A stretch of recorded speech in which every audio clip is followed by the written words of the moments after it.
خد بالك وانت به انا بموت في الفوازير يا عمي.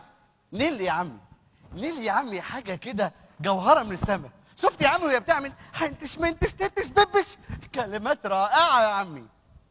على فكره يا عمي، حفله امبارح كانت اكتر من رائعه. اوف كورس، حفله تشرب بصحيح.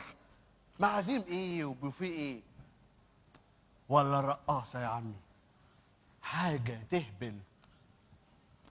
عقبال الانسه ذات ان شاء الله. انا يا عمي حاسس ان انا وسط عيلتي. اقسم بالله انا حاسس ان انا وسط عيلتي. خالتي مديحه طول الوقت تقعد تكلمني عن حضرتك وعن مدام فوزيه والانسه ذات. طبعا انا عندي احساس غريب كده يا عمي، نعرفكم من زمان. ربنا يخليك يا استاذ عبد المجيد، عبد الدايم، عبد المجيد. عبد الدايم. شعري يا ماما. يا بنت اقف عدل خليني اعرف البسك. اوعي يا فوزيه سيبيها، انا هكمل. امك مش على بعضها يا بنت يا ذات. مش قلت لك يا فوزيه، قلت لك ان الافراح بتجر بعضها. قمر يا بنت يا ذات ولا ميرفت امين.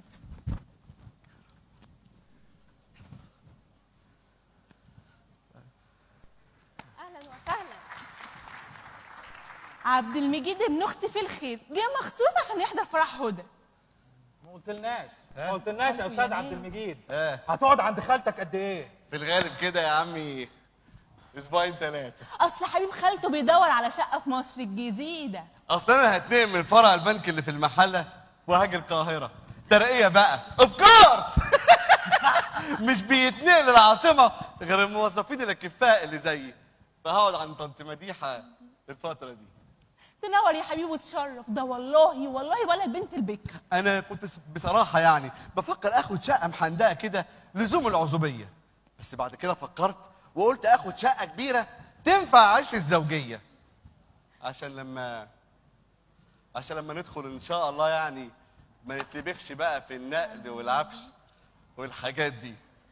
ان شاء الله ربنا يرزقك كده ببنت الحلال اللي تنور لك وتعمر لك شقتك. ربنا يوفقك، ربنا يوفقك يا استاذ عبد المجيد. انما يعني الانسه ذات يعني كلامها قليل من ساعه ما جينا، ما اتكلمتش ولا كلمه. اوف كورس انا عارف ان ولاد الاصول بيبقى كلامهم على القد، بس ما يمنعش يعني من كلمتين مجامله ولا حاجه. شرفتنا يا استاذ عبد المجيد. الشرف ليا انا يا انسه ذات. بقول لك ايه يا فوزيه، فوزيه ايه؟ انا رايي نمشي دلوقتي احسن عشان نلحق الاولاد. جرى يا سعد، ده لسه بدري، سيب الولاد براحتهم، نروح لهم وقت ما نفضى. ليه الصطبعه؟ لا نمشي دلوقتي. قولي لي ليه؟ ليه؟ عشان خاطر زحمه المواصلات ولزقه المواصلات. انا يا عمي ما بحبش اللزقه خالص. اوف كورس عمي معاه حق في كل اللي بيقوله.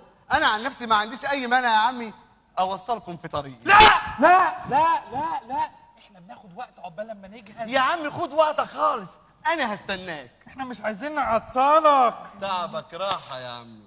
بص يا استاذ فسكوز، انت هتنزل دلوقتي تدور على شقه عشان احنا تعبنا واتخنقنا. يا عمي الشقه تستنى، انا مش هستنى. بكره ان شاء الله هروح اجيب الشقه. فخلاص بقى يا سعد خلي الراجل يوصلنا. انا عامه هروح اقول لمنصور يجهز، بس انت اول ما تجهزوا ندوا علينا. احنا مش هنتاخر، هنجهز على طول. خلاص يا حبيبتي، يلا يا حبيبي خلي الناس تجهز. حاضر يا حبيب تامر. خالته يا ناس يلا. انا هستناك تحت يا عم. ميدو